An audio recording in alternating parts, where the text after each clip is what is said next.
Hi, my name is Todd Brown, better known in the community as Kenneth Obi, and I am an allied entrepreneur.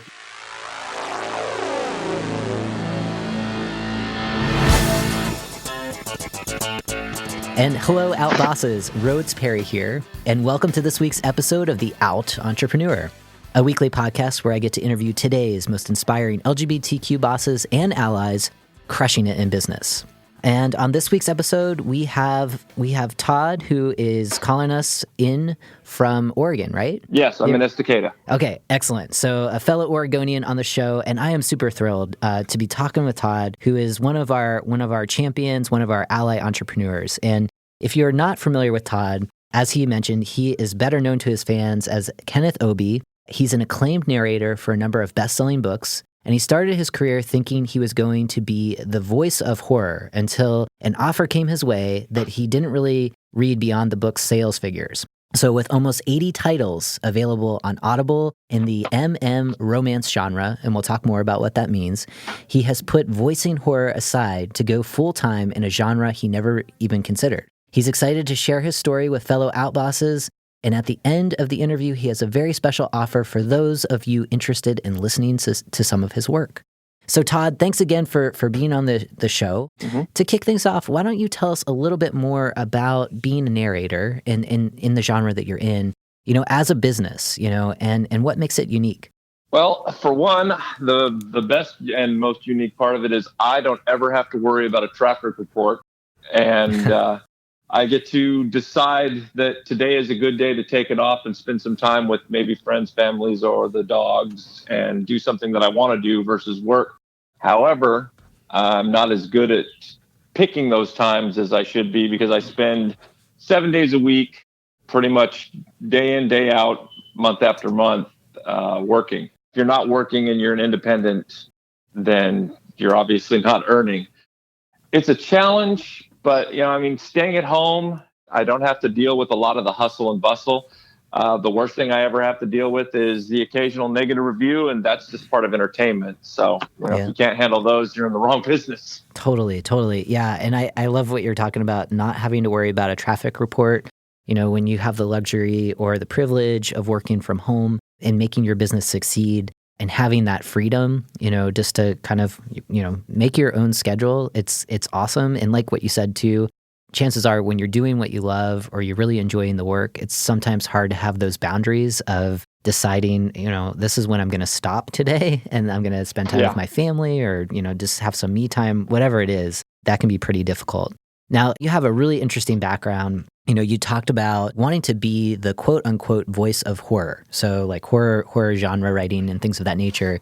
It sounded, just from the little that I know about you, it sounded like you were approached to be a narrator in a completely different genre. So talk to us a little bit more, and this is a very friendly LGBT audience. So talk to us more about the romance genre and how you as an ally were recruited to be a narrator in the space.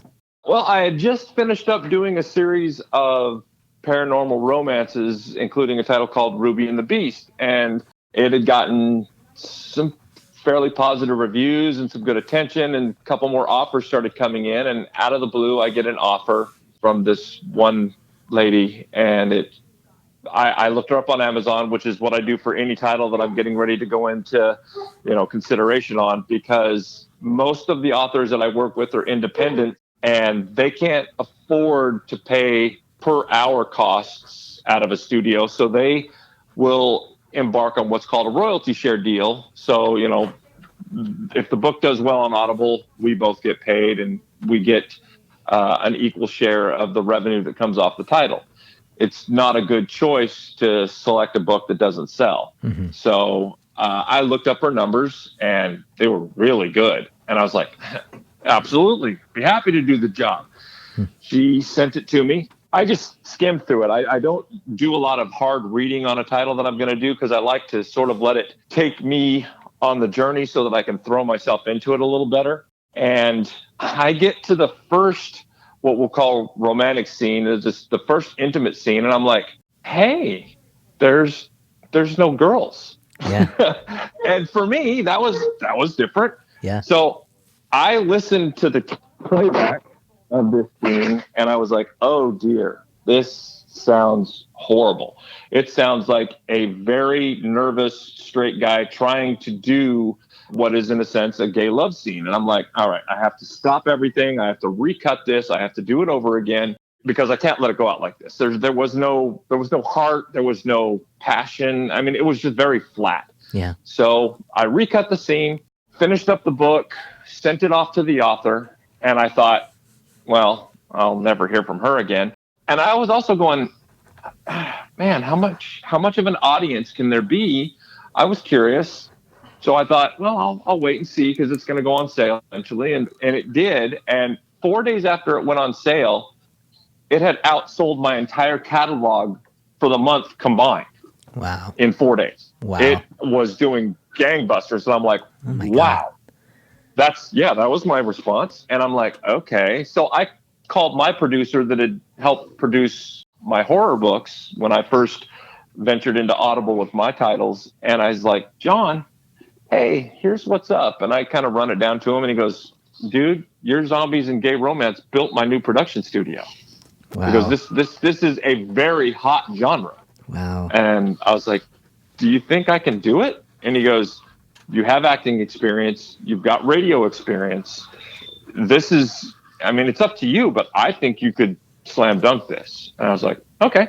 Wow. And to me, it was just, after the first few titles, it was just any other acting job. And I stopped thinking about anything and just going in and doing it and sinking into each character.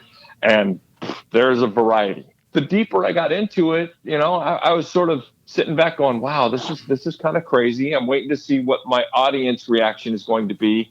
And in the midst of all of it, my son came out to me about his own preferences. And I was like, okay, why were you nervous about this? And he goes, well, for one, have you met you? Because, I'm kind of a meathead jock type. At the time I was doing the Spartan race circuit and all this other stuff. And he's like, it didn't go so well when I came out to mom because his mom and I are apart. And I was like, well, look, man, I don't care about anything other than you being happy. So you do you. And if that's what makes you happy, if that's the direction that your life takes you, then that's fine. I don't care. Wow. You're still going to be, my baby, and I'm going to love you no matter what you do. So yes. It made it easier. Yes. Yeah. It made it easier. In fact, he and I are going to be doing another interview because I'm heading down to Albuquerque, New Mexico next month for a convention called GRL, and it's the Gay Romance Lit Retreat. And there's a documentary being made by, I think, a New Zealand film crew, and they're going to be following a group of us around. They sent out requests and said, hey, if you're interested, tell us about yourself and why you would be a good person to follow.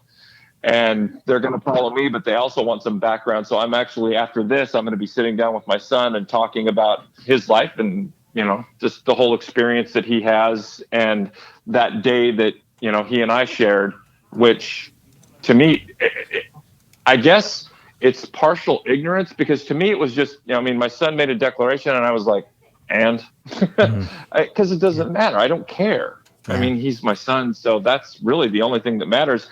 And whatever decision he makes in his life, as long as it keeps him happy, I'm good with it. Okay. So your response, there are so many amazing things in what you just said. So number one, I want to thank you for being a parent, modeling what family accepting behaviors looks like. Because even though it's 2019, it's still very challenging for many of us who are within the rainbow family to come out to ourselves, to come out to family that we love, to come out to friends, chosen family. The list goes on and on, right? This is largely centered around the workplace, so we'll get there on that piece. Yes. But the fact that, for you, just saying, I love you no matter who you are, no matter who you love, no matter how you identify, you're my baby, you're my son, that's gold. That's just, I wish that was every parent's response. So it is a big deal. It is a big deal because there's still a lot of messages, in the media and political spheres elsewhere where that's not always the case. So thank you for that. Also, and what you were talking about and kind of being surprised in that first book that you read that was in the romance genre is just, when you went through that first take, And you knew, just like being an actor, being in radio, you listen to it, you're like, wait, this is not sincere. Just having that self-awareness of kind of just doing another take and kind of putting your heart into it and really kind of being dedicated to your craft. I just want to give you kudos for having that self-awareness. A couple of questions, like more on the business side, is when you were talking about, there's a lot of folks who listen to the show, they run their own businesses. They're also authors, business book type authors out there. When you're talking about looking at numbers on Audible, can you share, like, when you saw like this particular genre or the books that you were narrating, and kind of going into this royalty share, what was like the number where you're just like, oh my God, it just kind of took you by surprise on kind of the downloads or the amount of people that are purchasing these books? What does that look like? Like, what's a good number, I guess? Actually, I have a really good metric on that because my wife and I, we have to follow, what's going on and keep an eye on things. And for Audible in 2017, when my catalog was 95% horror and a couple of brand new paranormal romances that had done what I considered well had come out, the total for that year was 1,700 books exactly. Wow. Just this past December, it was 1,789, and a couple of months ago, it was over 4,000. Wow. If we have a month that is below 2,000 now, as far as units sold in the month, we consider that a very bad month, and we have to reassess. In fact, that's actually what we just faced because I just came through some medical issues. I had a couple of things happen, and they threw me pretty much out of work for a while. I had a couple of heart attacks, and that kept me off the workplace for a while. And what was wonderful is that my authors were all, hey, you get better. We don't care about our titles being put on hold. We care about you coming back to us. Yes. And so they made me behave. And of course, my wife took it real serious. And she grounded me to the downstairs of our house for about 7 weeks. Wow. But she wouldn't let me go in and she wouldn't let me work. Yeah. And that was rough. Yes. But we're digging out from under that hole now, but we're actually in the point right now where we had a long stretch with no new releases. But it's funny because even this long stretch with no new releases is still going to probably be close to or more units than all of 2017 combined. Wow. Just on health, I'm really happy to hear that you are on the mend, and what you're talking about there definitely wasn't a part of like the planned questions that I have, but I mean, just, just a statement, a reaction to what you're sharing is like our health is so, so important in general, as being humans. In the world of entrepreneurship, I think sometimes we take for granted our health when we're going a mile a minute, and you're speaking truth to like when you're surviving a heart attack, let alone multiple heart attacks, right?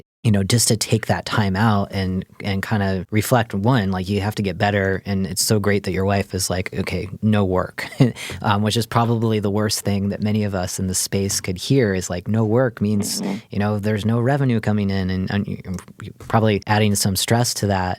But it's also, I'm sure like as you were recovering, just having that time to reflect on, okay, what do I need to change to make sure that I'm not in this place again, and how do I balance the work with everything else, and living a full life. So I'm curious, like with that, what have you changed, to make sure that you're healthy, you're showing up, you're able to perform well for your authors.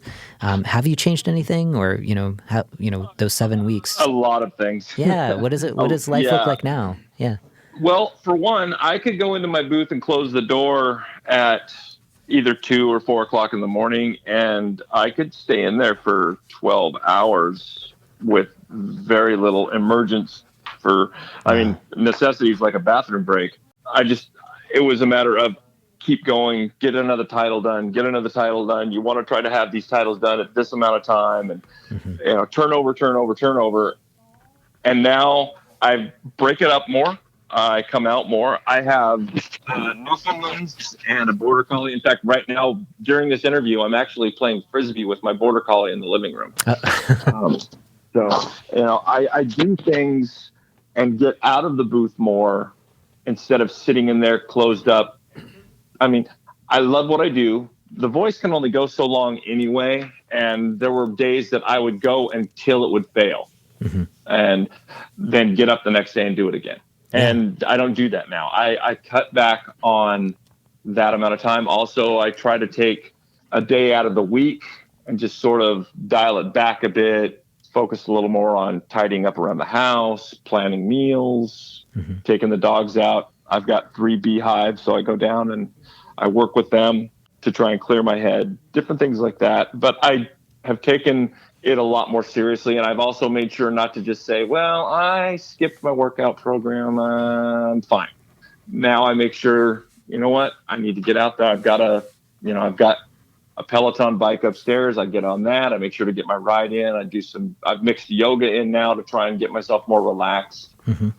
Things that I'm supposed to do and enjoy myself a little bit more. It's like, it was all this work so that I could get to a point, but I wasn't ever really enjoying it, I guess. I mean, it was just get to the next thing. Yeah. So. Yeah. And I think what you're speaking to is just like the earlier version of you, pre-health scare is, just going a mile a minute and, closing your door for 12 hours, having that focus, which is impressive, but really not stopping to do what you're doing now, which is taking more breaks, moving your body, spending time with your family, your dog, I mean, there's so many different ways that we can build that into our days, and we have that control as business owners. So I think your story, definitely for me, is an important reminder to slow down sometimes, reflect, and build in more fun, build in more life into the work that you're doing. Exactly. If you've worked to be successful and you're reaching a point, and it doesn't matter that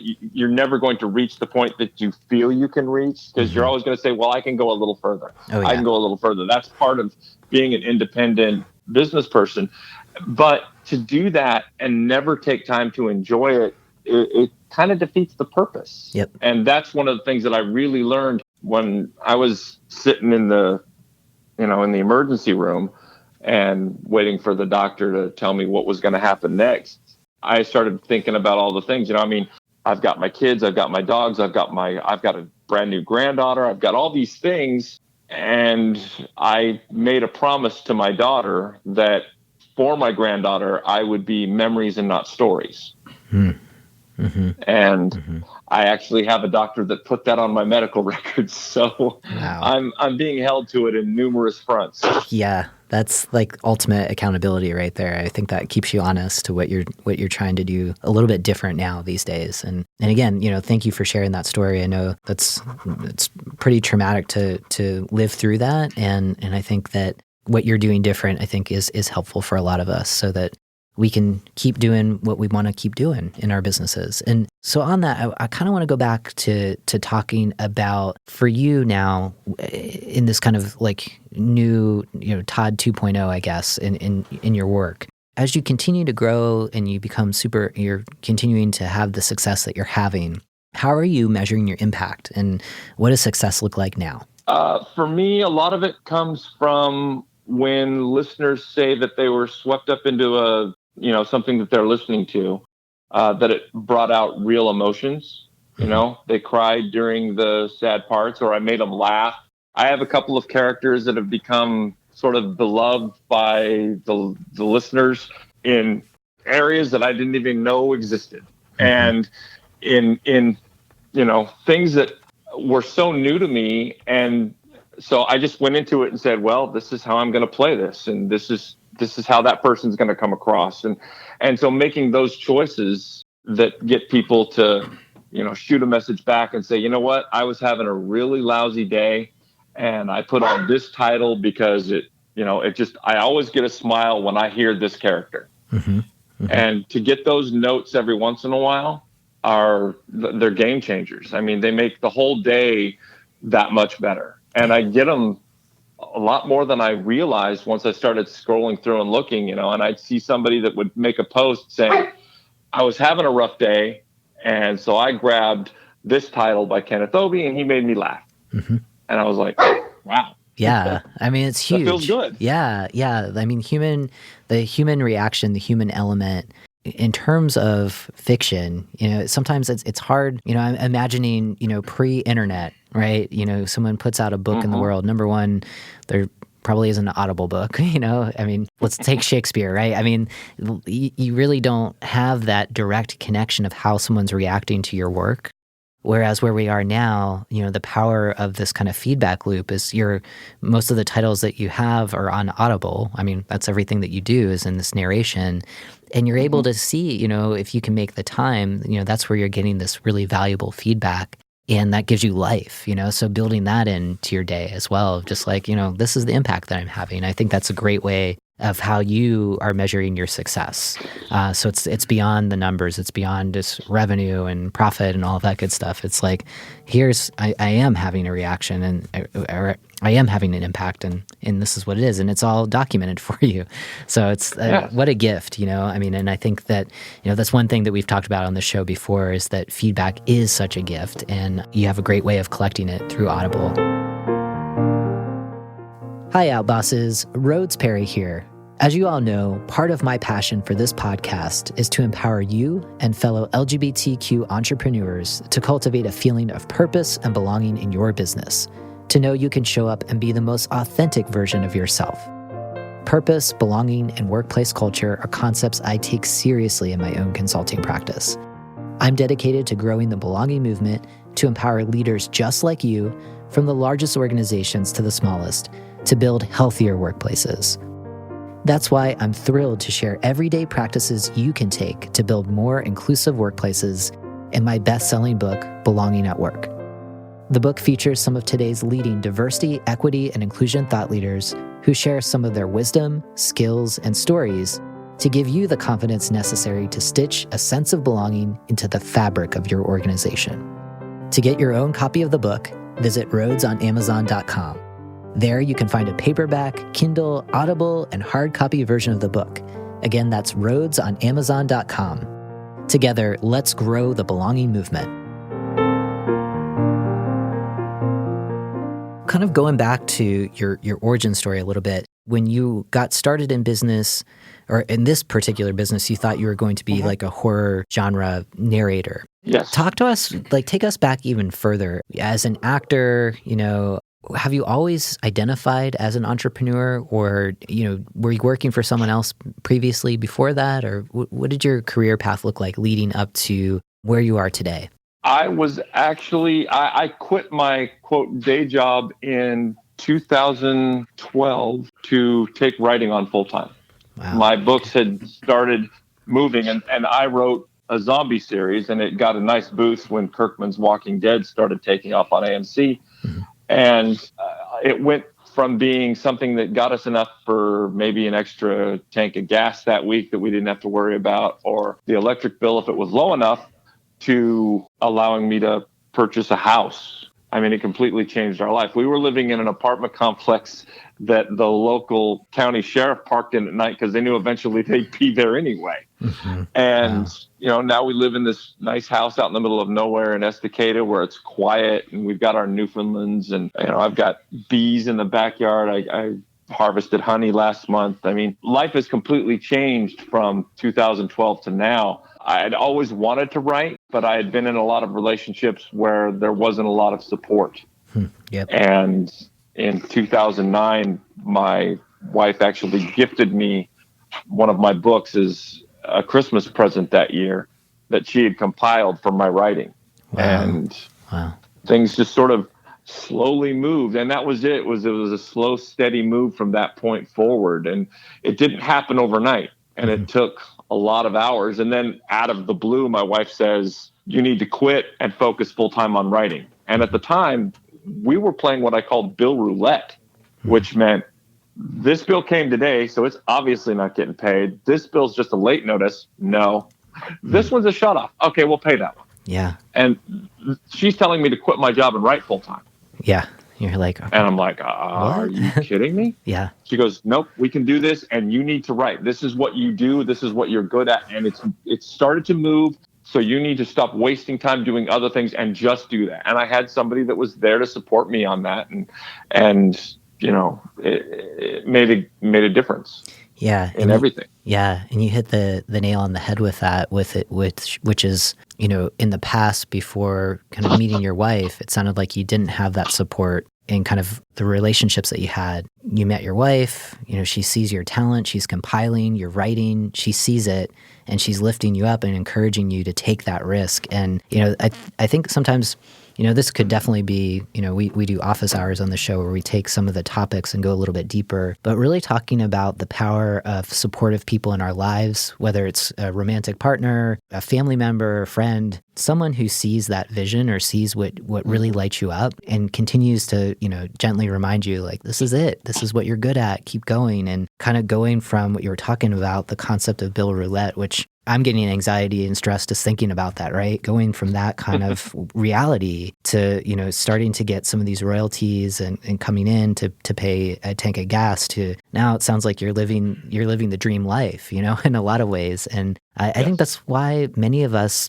take this really untraditional route where we are creating it as we go and really believing in ourselves to keep going and to have people surrounding us that are positive influences. Your story just is a good reminder of why we do what we do, especially when it can be hard, just a lot of work. This is a good reminder of the rewards that come from it, which is, living a life that maybe when you were kind of navigating Bill Roulette, you couldn't even have imagined, right? And here you are, right? And I think it's really powerful, and I appreciate you sharing that. Well, the funny part about where we live is that part of that period of time where we were so broke, one of my additional jobs was delivering phone books, and I delivered the entire city of Estacada.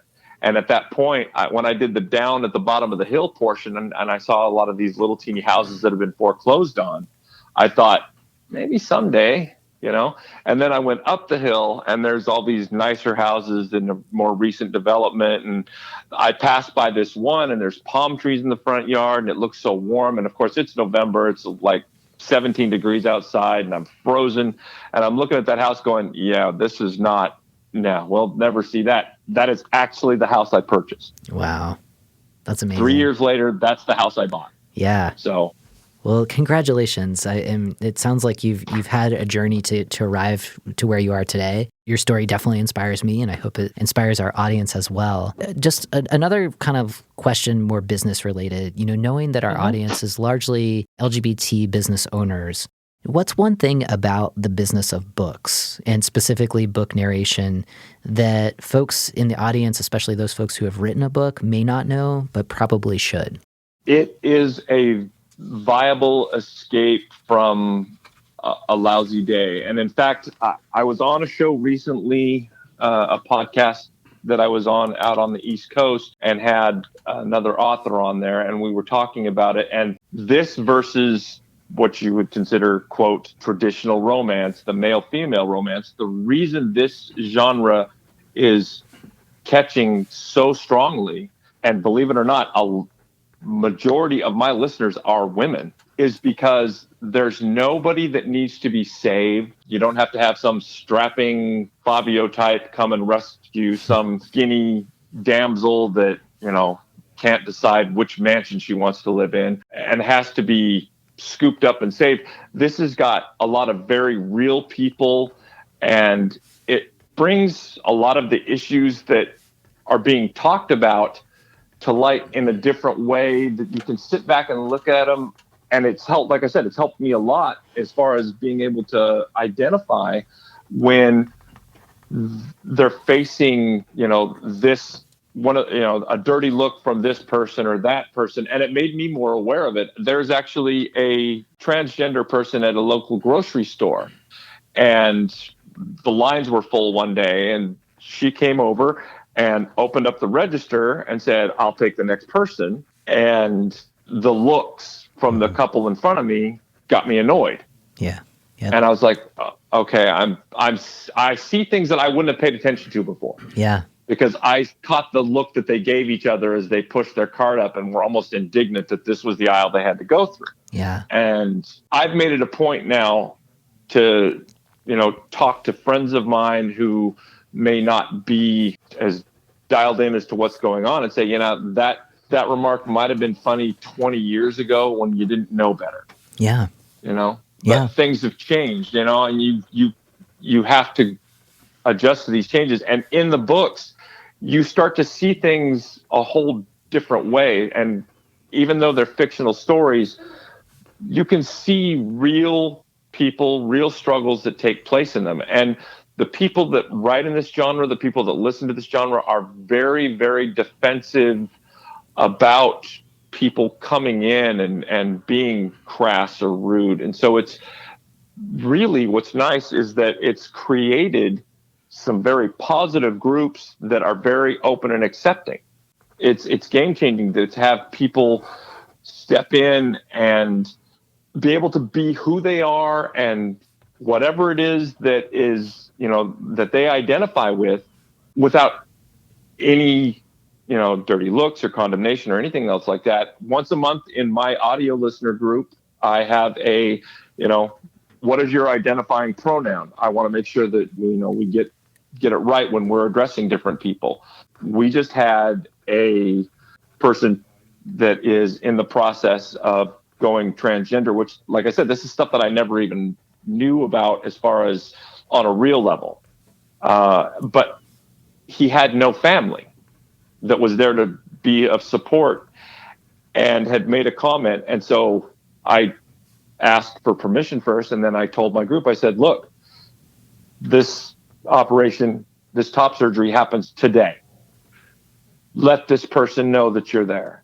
And I got a message from him that night saying that it was the most amazing, warm moment that he'd ever felt. And there was close to 200 people that had weighed in, and it's social media, it's not like they showed up at his house or anything else like that, but there was support there, and he was able to see that support. And it opens it up so that I can be more attentive to it, because, pronouns, I never thought of them, but to some people, they really matter. Yeah.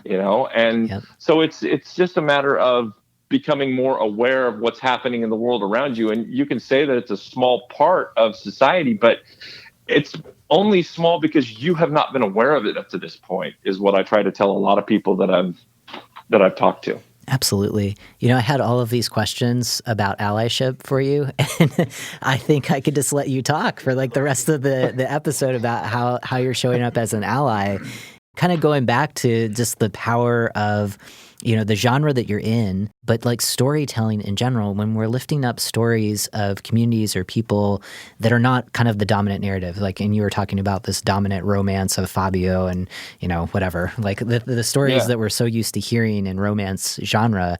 But the fact that we're talking about characters that largely are centered around gay cisgender men, but I mean, there's also transgender people in these stories. There's also, lesbian, bisexual, cisgender people.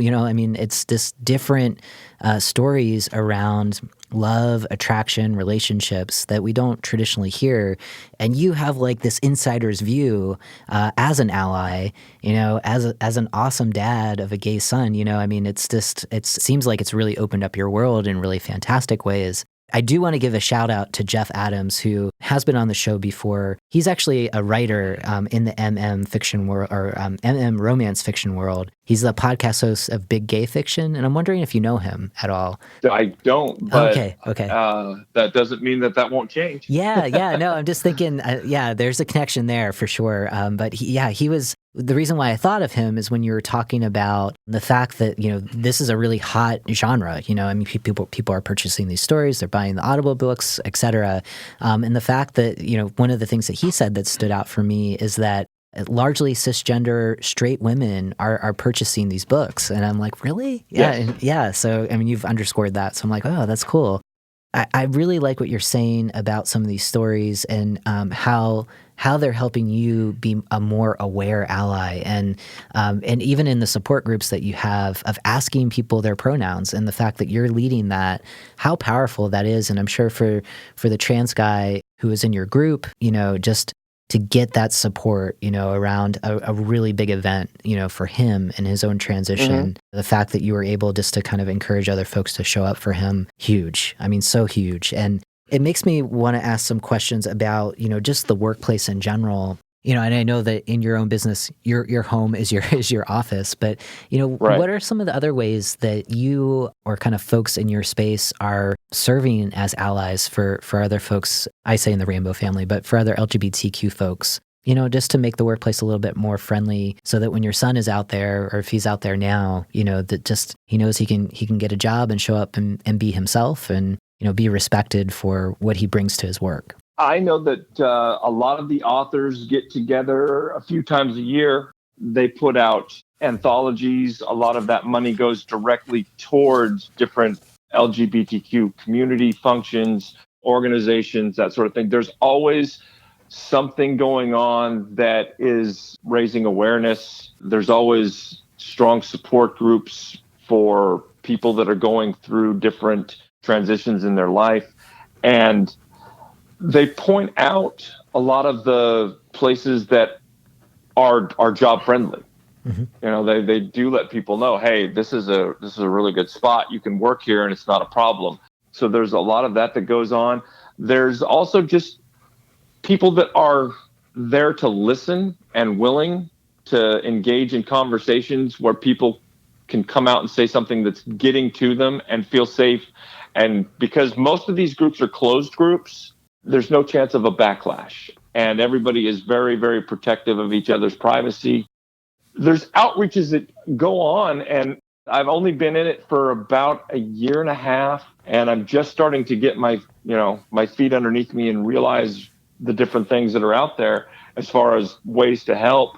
But I know what I've seen from a lot of the other group moderators, a lot of the authors whose groups I belong to. There's a lot of support as far as helping each other move forward, or when people have questions. Mm-hmm. There's so much information that these people make available that for people who don't know. And you get a lot of people that are in more rural areas that don't have anybody to turn to. Mm-hmm. and don't have anyone to talk to, because the rural areas can be real tough. Yeah. And this offers them a place, and they can direct them to places that are going to be more accepting and safer and help them along. And there's always people stepping in with, oh, by the way, and there's also this and there's also that. So the information just kind of comes from all directions. Mm-hmm. Somebody just has to ask a question. Yeah, and it sounds like once the question is asked, there's like a litany of different groups and kind of books and online communities as well. Since you are known in the space now, and I imagine at least in kind of close friend circles, people probably know that you're a really affirming, accepting dad of a gay son. Do you have other folks, maybe in more rural communities, reaching out to you because their child just came out looking for support or guidance on how to respond or how to show up and be more supportive? Have you found that since doing interviews like these? Yeah. Oddly enough, it was a friend from high school that I graduated with back in 1983 that was more of an inspiration to me, because she gave birth to 2 daughters and a son, and now has 2 sons and a daughter. And I watched her go through Ben's transition piece by piece by piece from the latter part of high school to today. And I got to watch this friend of mine deal with how to, show the acceptance and be there completely, for her child. And it was perfect because my son was here for a visit, and during the entire time that there was conversation going on, she kept referring to Ben and him and et cetera, et cetera, et cetera. And when she left, my son looked at me and said, it was like it was the most natural thing in the world. There was never a slip. There was never a hesitation. And he didn't realize that kind of acceptance could really exist for a parent to a child. Again, his decisions and his openness with his mom kind of bit him on that, and it made him gun shy. And to have, a friend of mine be able to just show him that it's just no big thing, mm-hmm. really made an impact on him. And when I saw the impact that made on him, I was like, wow, really? Because, again, for me, it just doesn't matter. because my son, or whatever choice he ever made in his life, he would just be my baby, period. So and I can't fathom feeling any other way. So it's just a foreign thing to me. And I hear so many people talk about how much of a problem they had with, a parent or their parents or their whole family or whatever. And I'm like, how? It just seems like a foreign concept. But I have a high school friend who was really sort of an inspirational model for me, and seeing how she dealt with everything and how it impacted my son had an even deeper impact on me. Yeah. So I've actually been more impacted by others than I feel like I've impacted. Yeah. I thank you for sharing that. As we think about Ben, and just what you know of the world outside of your really affirming home, which I so appreciate, just kind of in the workplace alone, the existing discrimination that's still there for us LGBTQ plus folks. What's one hope that you have for him as you think about his career professionally moving forward in the world that we're in today and where we're going? Yeah. That he lives to a point where it really doesn't matter. That's what I care about. I would just assume that it reaches a point that it doesn't matter to anybody. I mean, it's a used up saying, and it gets beat to death and everything else like that. But the reality of the love is love statement, it holds true. And for me, it's unfathomable that right now, with as much supposed advancement as we have, and in so much moving forward as we've done as a society or a culture or what have you, that it can still be a problem. And that it can still exist, that this person has to wonder about what somebody might say or do, or that, like at the grocery store, the couple shooting the dirty look to each other when they got in this one line. To me, I just want that Ben reaches a point and can look back and say, I remember when this used to matter. And it doesn't. That's what I want to see. Yeah.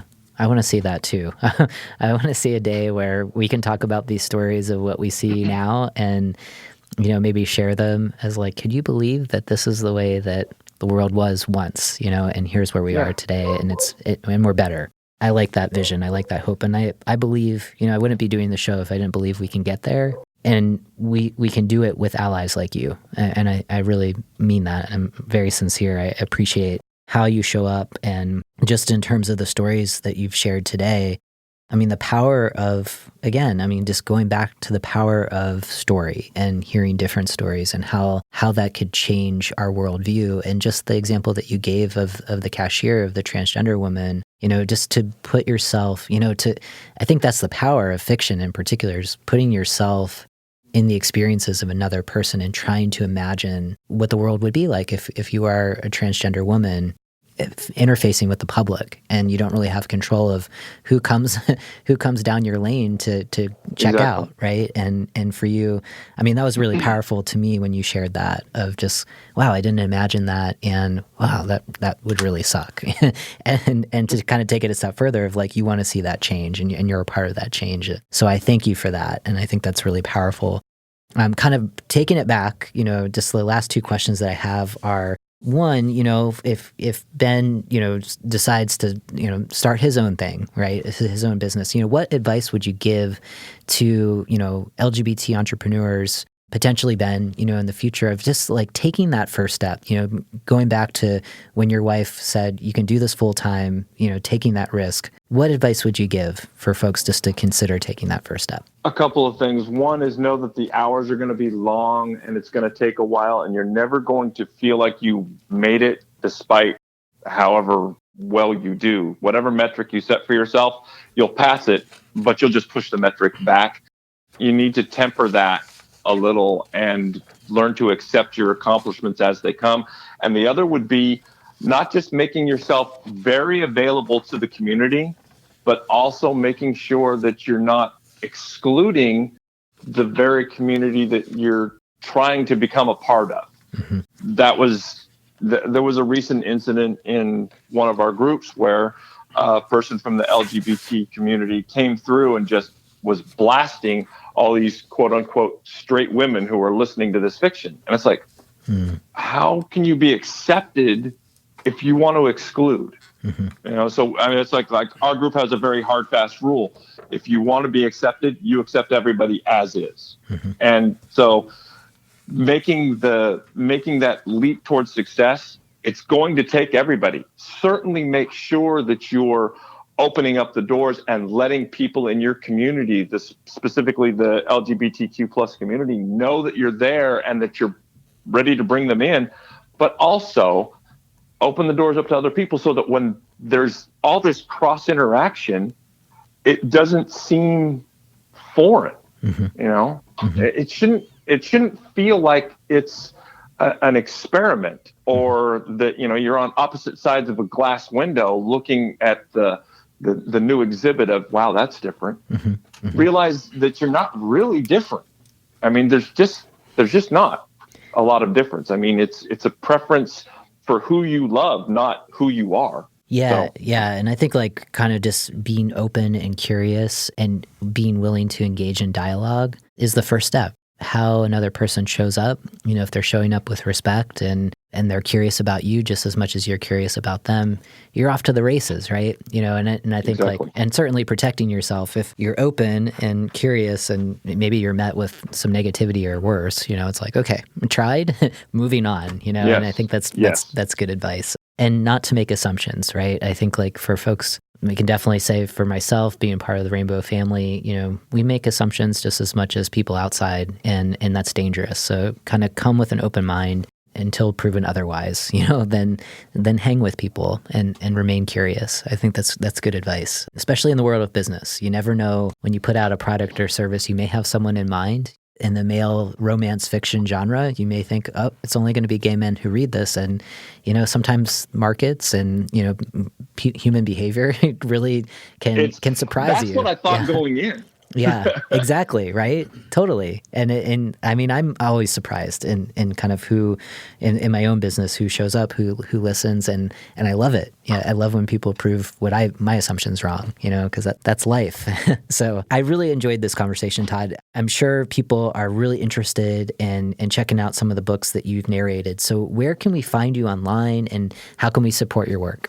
If you go to Audible and type in Kenneth Obi, you're going to get hit with, I'm coming up on 80 titles. So it's, oh my gosh. In just this, like I said, about 18 to 20 months now. If you're doing the social media thing and you hop onto Facebook, if you pop over and join, or put in a thing to join, we have a closed group called Kenneth's Audio Slaves. If you join that group and say that you heard this podcast, you can pick any 3 titles from my library to get yourself started and see if it's the thing for you. Nice. And we will set you up with gift codes so that it doesn't cost you a thing. And if you're new to Audible, so you've never done Audible before, let us know that and we'll give you 5.